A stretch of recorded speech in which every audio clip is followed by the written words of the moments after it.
See? So the Lord, He can give mercy by touching, by glancing, by speaking, or even indirectly through His devotees, through His scriptures. You see?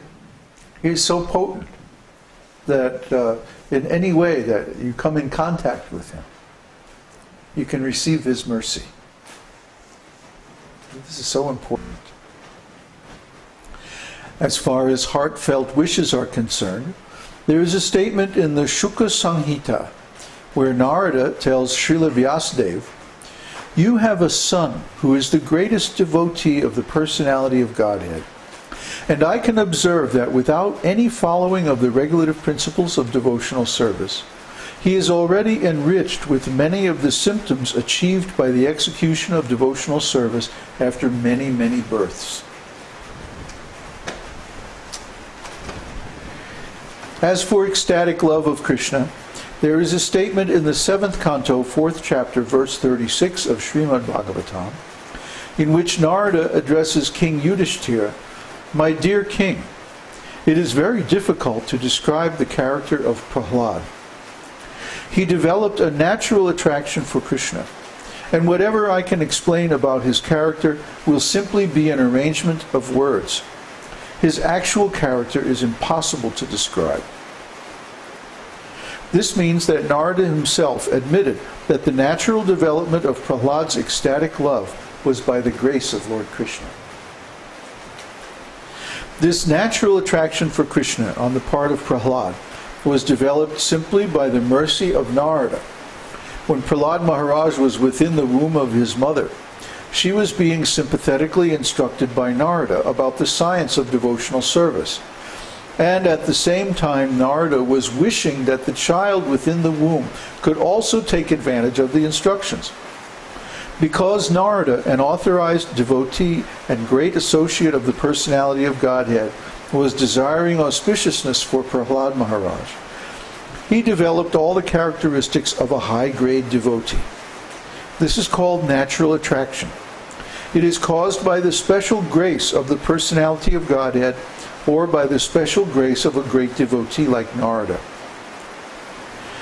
There is a statement in the Skanda Purana, wherein Parvati Muni tells Narada, "My dear Narada, of all saintly persons, you are so great and glorious that simply by your good wishes, a low-born hunter has also become a great elevated devotee of Lord Krishna."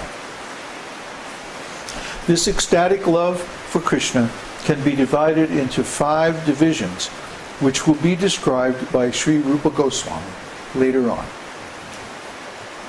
You know that story? Parvati Muni? There was a hunter named Mrigari. Mrigari the hunter. And Mrigari was such a nasty hunter that he wouldn't kill the animals. He would only wound them, and then watch as they, struggle and flap around on the ground and laugh. He was so degraded, so awful. So Mrigari was approached by Narada. And Narada said to him, you shouldn't do this. This is very nasty, very horrible, and it's going to lead to suffering later on. And Mrigari said, well, how is that possible?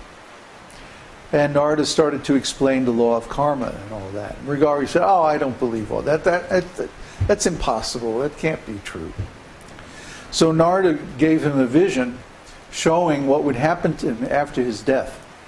That he would go into the court of Yamaraj, and all the animals that he killed or half killed would be there, and they would all testify against him, and they would all jump on him and begin biting his flesh and stuff like this.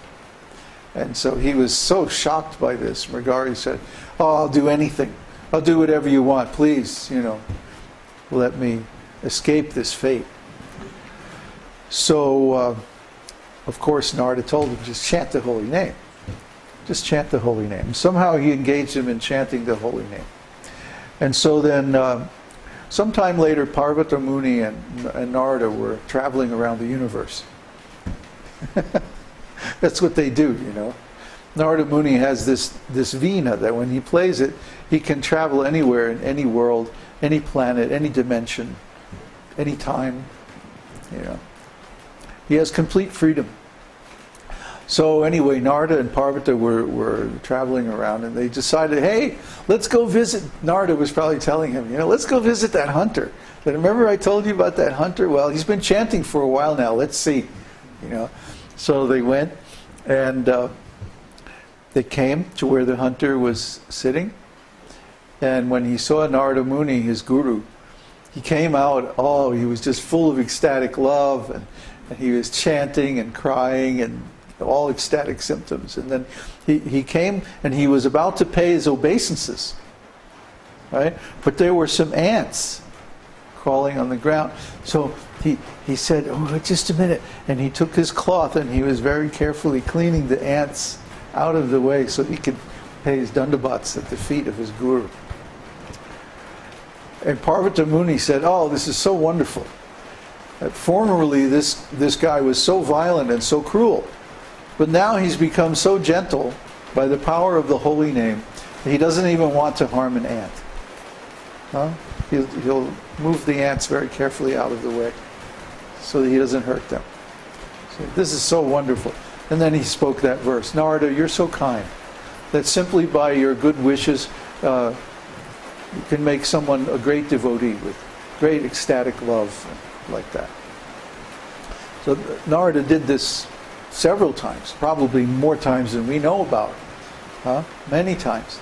And some of the stories are related in the Śrīmad-Bhāgavatam, how devotees came to ecstatic love just by Narada's good wishes. Narada is such a great devotee. So, similarly, Srila Prabhupada came to the West, and just by his good wishes, so many nice devotees came to Lord Krishna.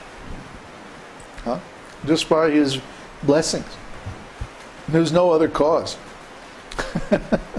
We were all such rascals. I mean, really.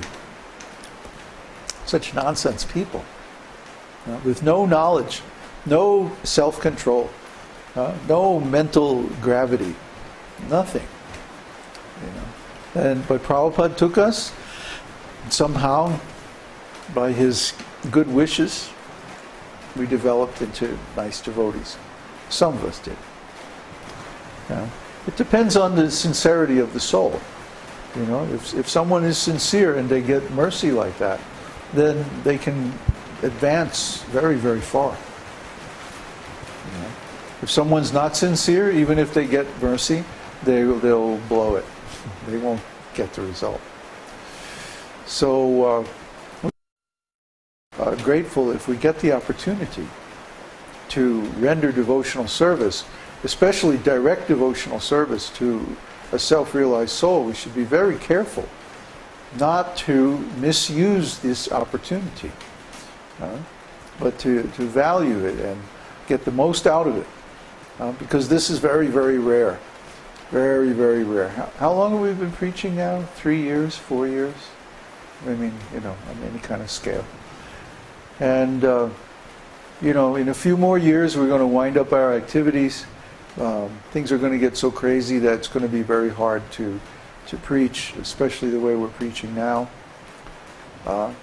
So out of maybe a life of 70 years or something like that, I will be preaching a total of less than 10 years.